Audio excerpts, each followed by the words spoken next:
Today I'm going to help you with sag. Now, not the kind of sag you get as you get older, but the kind of sag you get with your shelter.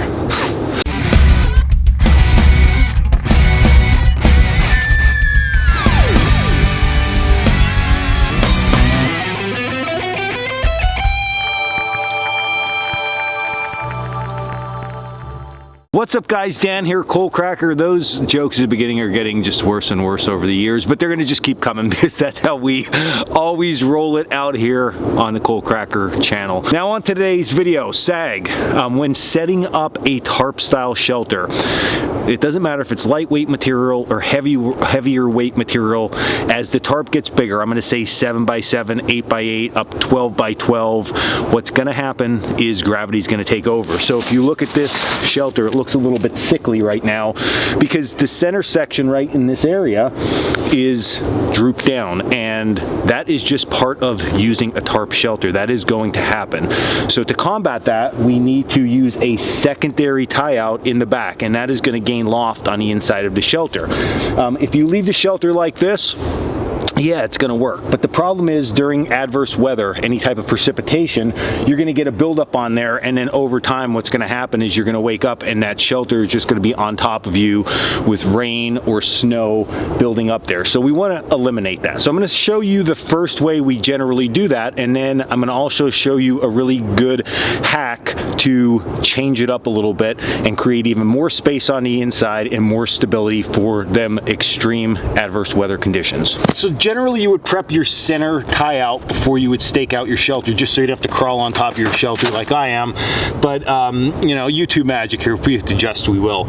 So the most simplistic way to do this is take a secondary ridgeline and a stick, aka a toggle, run the loop of your ridgeline through your center tie out loop, just like this, and then put your toggle in and give it a little tug. So that's going to hold that center loop and ridge line together, and now we're going to pull that out. And you're going to notice, I'll get a different angle of this too, but you're going to notice all the sagging, and as I pull this back, look at how much loft we're getting off of that shelter.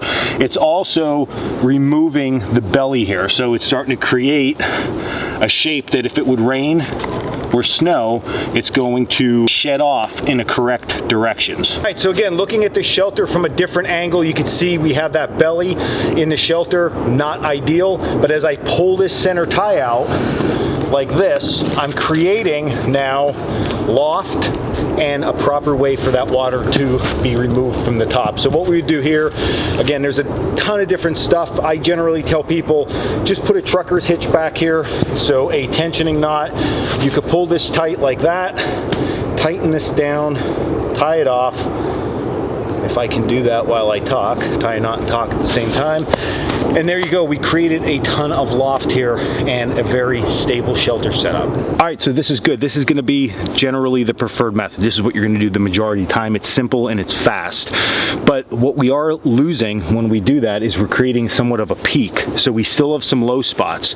So side to side of that shelter, you're noticing all this in here. That still has some sag.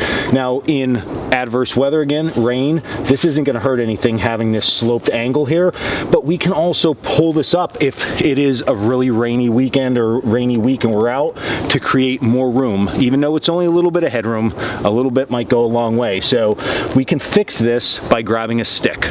Now for this method, you're gonna grab yourself somewhat of a straight stick. You can see this has some curves and a little bit of bow to it, but that's gonna be absolutely fine. One thing that you wanna do though with these smaller saplings when you find them is just run your hand down them. If you feel any of these small twigs or buds coming off of this that are sharp, take your knife and clean that up, because sharp points and cotton canvas, they don't match too well over time. So although this stuff is robust, we don't want to beat it up too much. So grab your straight stick and then make sure that it is about the width of your tarp, maybe just a little bit shorter, because we're going to run it through all three rear tie outs.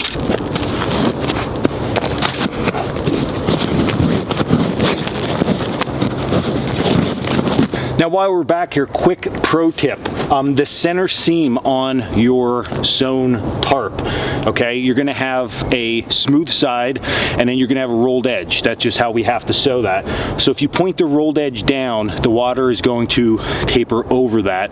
If you put the rolled edge up, it's gonna catch water. Not the end of the world, but just something to think about when setting up your shelter to protect it in the very long term. Now my stick is in place, and what you're gonna notice when I grab this just with my hand is when I lift this, I'm creating loft all the way across the entire shelter. So that's giving those two sides, rather than just a bird's peak up in the middle, it's giving loft throughout the entire seam, which is going to give you more space on the inside. So let me set up my Ridgeline and I'll show you what that looks like. So as I lift now, what you're going to notice is that I'm getting a lot more lift through the entire tarp seam compared to just that single point. But once I tie this off, I want to show you something that you need to take into consideration with this setup. Now, we created a lot of loft and support across the entire shelter system, so that's great. But what we need to take into consideration is when we draw back this center point, that we have some type of structural component across the center, is that we don't make a flat roof across the top. So you can see I still have some slant here, which is going to be fine, and then it slants a lot steeper in the back. If I would continuously pull this really tight, or at a very steep angle, what's going to happen is you're going to create a flat top. Now, in the summertime with no storms coming and you're just looking for coverage from sun or something like that, that's absolutely fine. But if we're looking at, again, a shelter for adverse weather and we make that flat top, what's going to happen when it snows or rains? We're going to get puddling. So we don't want that to happen with this style setup. So when you do this, just take that into consideration, that that front portion, the first half of your tarp, from your Ridgeline to your structural component, that needs to have some angle to it, and you can adjust that by adjusting the angle on the Ridgeline in the back. But this is a great setup. It just gives a little bit extra room on the inside, so if you're a big guy like myself, this might be your go-to just to make life a little bit more comfortable at camp. All right, guys, and there you go. That is today's video. Another tool for the toolbox. A very useful setup, especially when you get into bigger shelters like 10 by 10 and 12 by 12s. This really becomes paramount, because pulling that center out, there's so much material on both sides that you need to do something with that and utilize that space. So using a stick as a structural component can really make a big difference. So if you like this video, hit like and subscribe down below. You can also check us out at Coalcrackerbushcraft.com for all our classes, our gear, our blog, all these cool oilcloth tarps that we make in-house. We have Ridgeline kits, all the good stuff for shelter making, and even for sleeping on the ground. Lots of good stuff for that there too. So check that out at Coalcrackerbushcraft.com, and until the next video, stay in the woods.